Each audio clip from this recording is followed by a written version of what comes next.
Charlie, Charlie, où es-tu mon chéri? Un petit garçon qui avait jeté par terre en train de dessiner. Tout de suite, le chat le regarde d'un air dubitatif. Charlie est absorbé par ce qu'il fait. La pièce est chaleureuse, un tapis, des livres, des papiers entassés dans les coins. Nous sommes dans un bureau.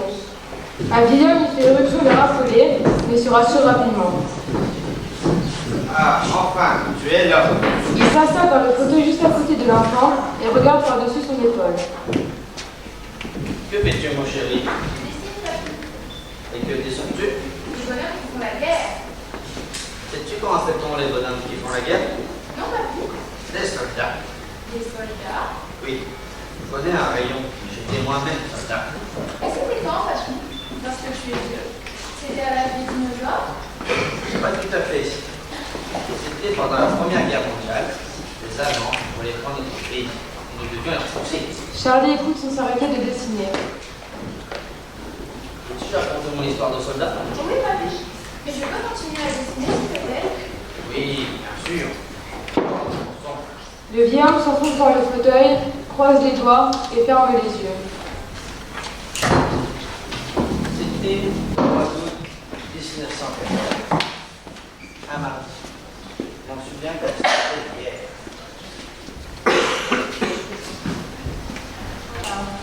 Une aubaine pour lui.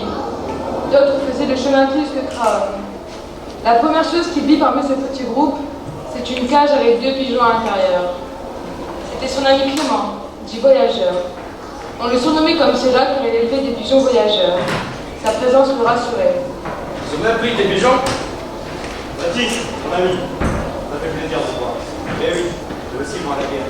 J'emmène les ordres, donc pigeonner la nuit. Les deux comparses éclatent de rire. Baptiste, à cet instant, se fait bousculer. Il se retourne. Une jeune femme en tenue d'infirmière se trouve derrière lui. Elle est accompagnée par d'autres portant le même costume. Oh, excusez-moi. Elle était jeune, belle. Les mots ne sortirent pas de sa bouche pour dire que ce n'était rien. Il venait pour la première fois de rencontrer la grand-mère de Charlie. Le chef de gare siffle parmi la foule et annonce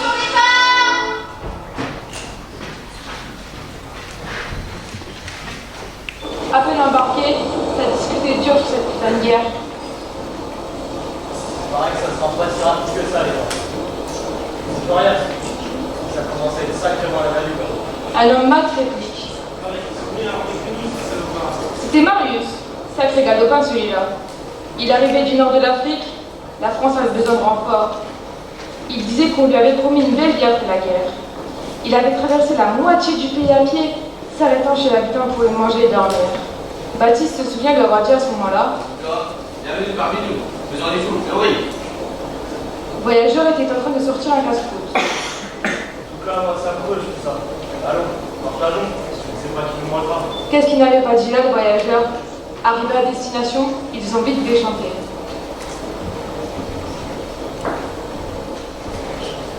Les paysages défilaient sous ses yeux. Le ciel s'assombrissait, mais les gars chantaient et rigolaient. Un autre compagnon, William, était parti à l'info pour en savoir plus sur le fond du chemin des dames. À son retour, William s'assit sans répondre. Il l'observait. Il était blanc comme un linge. Voilà la mort, les gars. Ils sont armés. Ils sont armés. Ils sont venus d'acheter à la table. Une larme coula sur son visage. Baptiste regarda par la fenêtre, le paysage ressemblant à un champ de ruines. Ils arrivaient. À la descente du train, tout se bouscula.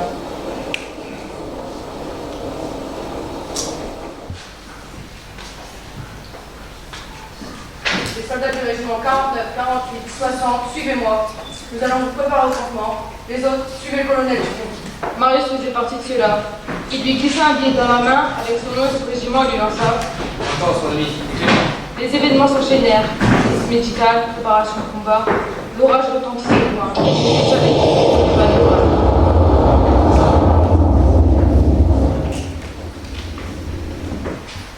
Reste plus vite, mon Dieu, on s'est fait tuer 10 fois. Oui, colonel, cependant. Il avait les doigts meurtris, les pieds trempés. Il pleuvait depuis des jours. À croire que le bon Dieu les finissait déjà.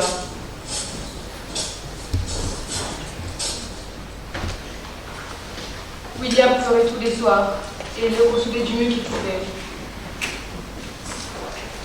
Clément était dans le régiment 49. Un de ses pigeons n'était pas revenu. Il mangeait de la conserve cornette vive tous les jours et du pain à moitié rassis.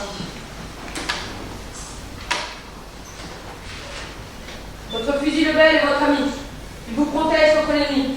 Au corps à corps, c'est la baïonnette qui fait le boulot. À cet instant, un tremblement glissa sous leurs pieds, avec une goutte sourde dans l'entraînement.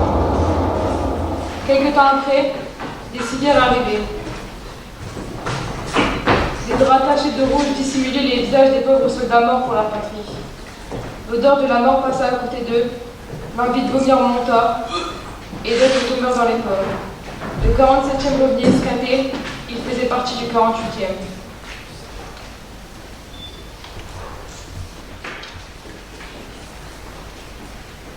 Il ne dormait pas cette nuit-là. Il était dans les tranchées, avec l'ennemi qui se guettait depuis des heures, à savoir qui prendrait l'assaut premier. J'ai froid ici. Ça pue. Ça pue partout. Je rêve d'un bon bain et de manger chaud. Satanique air. Qu'est-ce que tu fais? Je dessine, ça occupe. De toute façon, on peut sortir si ça veut pas. Bah, qui est-ce? Quelqu'un qui tient chaud. Ce dessin, c'était la grand-mère de Charlie. Il gribouilla à ses heures comme son petit.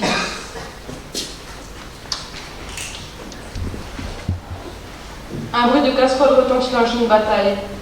Un ennemi venait au camp laissé là. Colonel Coutard réveilla la troupe. Les gars armés de fusils, ils étaient prêts à donner l'assaut, tremblant comme des feuilles. Un coup de feu retentit et s'élancèrent à corps perdu.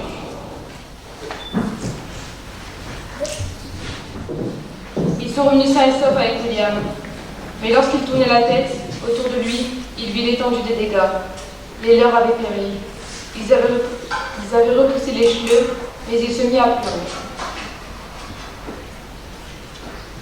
Tu sais dessiner, papy? Oui, je sais, un peu. Regarde, c'est ta grand-mère. Elle est belle. Et tu l'as d'autres vues?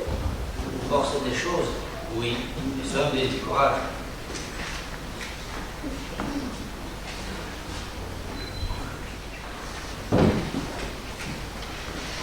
Alors raconte-moi, papy. Combien de temps es-tu resté dans les tranchées? Et tes copains, tu les as revus? Regarde ces photos. Tiens, lui, c'est William. C'était un coloqué, mais rapide comme un éclair. Lui, tu dois le reconnaître. C'est voyageurs qui forment un pigeon. Et ça, c'est qui? Ah, ça, c'est Marius. Fort comme un roc, il était sur un autre front que le mien. On s'écrivait, et un jour, notre personne a été à sa place. J'ai compris qu'il a été tué, que cela m'a bouleversé.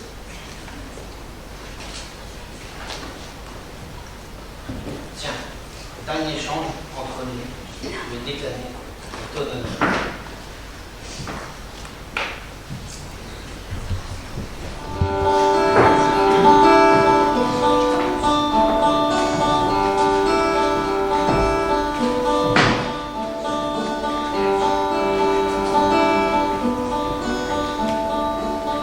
Charlie, mon ami. Voici une triste nouvelle que j'ai apprise. Toi, l'artiste, toi, mon ami. D'abord, une balle dans mon cœur a atterri. Tout s'écoule dans les tranchées, ce côté. À cause des bombes qui sont tombées. Dans ta vie à laquelle on a raconté. Moi, la vie entière, c'est mon crayon. Moi, Armand, c'est mon bataillon. Putain, cette vieille con. Moi, dans les tranchées, Et moi avec mon crayon. on se battait ensemble pour la liberté. Aujourd'hui, je pense que je vais m'y envoyer. Moi, il est toujours vu. Mais je te le dis, Tout ceci n'est pas fini. au revoir, à jamais mon ami.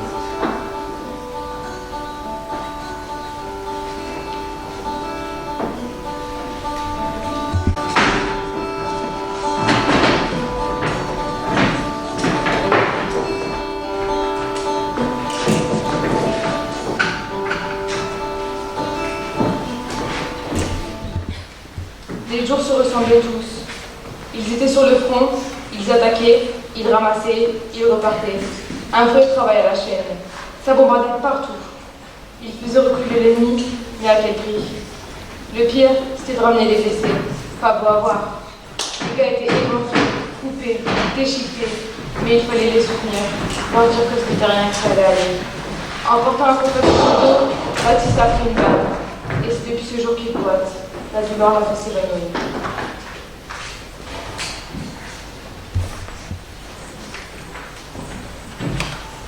Réveillez-vous, c'est fini, vous êtes en danger. Qu'est-ce qui s'est passé? Vous avez fait une balle, mais tout va bien.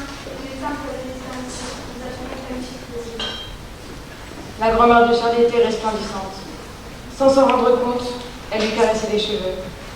En voyant son geste déplacé, elle se retint. Mais il était définitivement conquis.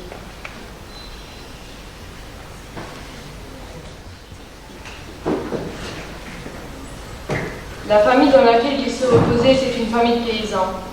Il n'y avait plus que le grand-père, la grand-mère et la femme de l'agriculteur qui faisaient tourner la baraque. Les enfants encore jeunes jouaient en toute innocence aux soldats. Leur labeur n'est pas beaucoup récompensé. Tout ce qu'ils produisaient partait au champ de bataille, et ce calme, si reposant au début, débrillait par la suite. Il avait peur d'une embuscade, d'une bombe. J'avais un beau méchant en toi, mon gars. Un gars gentil, il voulait pas faire la guerre. Il parlait peu, mais il écrivait beaucoup à sa table. Tiens, il a même acheté du chocolat au gamin. Il disait que le chef voulait faire de la chair à canon. Ce n'était pas une vie. Ah, ça t'avait le cœur. C'est moi qu'on appelle une belle du fou. Je ne sais pas si je suis bonne. Comment je vais faire pour élever mes gamins? La guerre de mange. Enfin, je dois pas te laisser. On fait des villages ce soir, des soldats. Il y aura une pièce de théâtre. Vous pourriez y aller? Oh, vous savez, moi et le théâtre. Oui, mais vous pourrez voir vos amis et vous détendre un peu.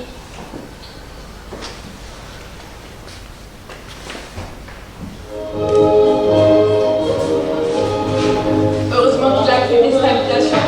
Il a pu revoir la grand-mère de Charlie et lui avouer son amour. Et puis, revoir les copains lui a fait du bien.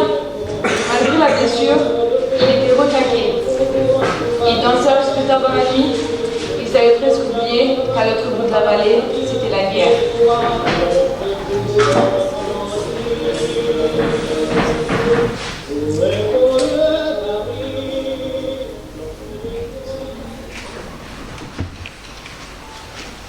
La musique revenait encore dans sa tête, mais le réveil de ce douleur fut brutal. Le voyageur avait intercepté un message de l'ennemi. Les Allemands dépourvus de stratégie depuis la descente des Alliés voulaient frapper fort. Ils avaient installé leur quartier général dans le château fort de Coucy. À l'époque, il y avait le donjon, le plus haut d'Europe. Ils surplombaient la vallée et ils voulaient le faire sauter. C'était la dernière bataille. Colonel, il faut poliser ça. On va avoir de la casse. Faut pas laisser faire, c'est fumé. Merci. Déployez les armées. Nous allons les faire faire loin.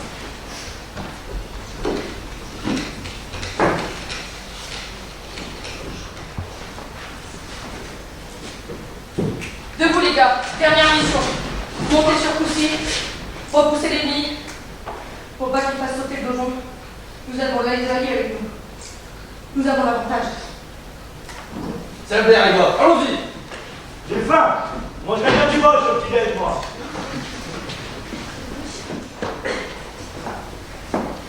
Mission suicide. La ville était sous contrôle des Allemands. Ils ne pouvaient pas débarquer en masse, il fallait être discret. Ils avaient appris qu'une femme pouvait les aider. Elle jouait d'argent du bleu, pour ainsi dire. Les cheveux lavaient à la bonne, elle savait leur stratégie et quel serait le moment le plus propice pour les aiguiller. Vous pouvez faire ce que vos gens avec. Vous avez entendu dire que vous voulez attaquer au petit bois. Je viens de vous chercher, mon ami. Vous avez tout prêt, quand même? Pas vraiment. Ils étaient sur le chemin, mais ils n'avaient jamais atteint le donjon.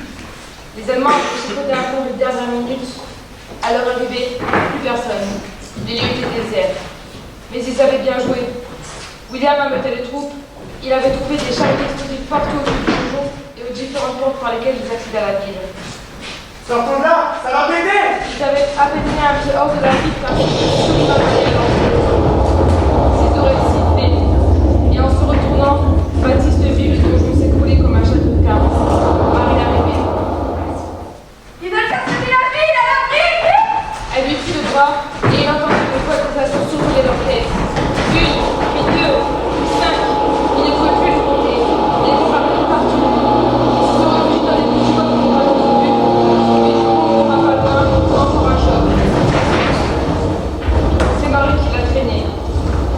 Nous étions le 20 mars 1917. L'ennemi fuyait. La guerre se fit.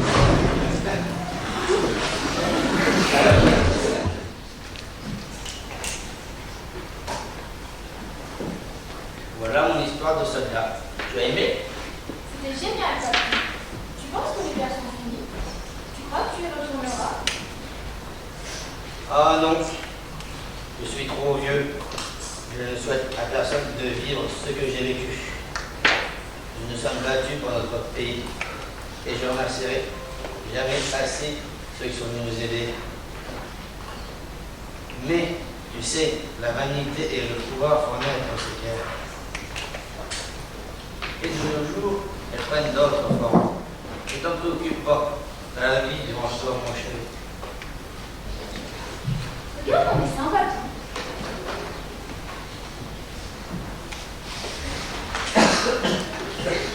C'est magnifique. Pour un grand dessinateur, Charles.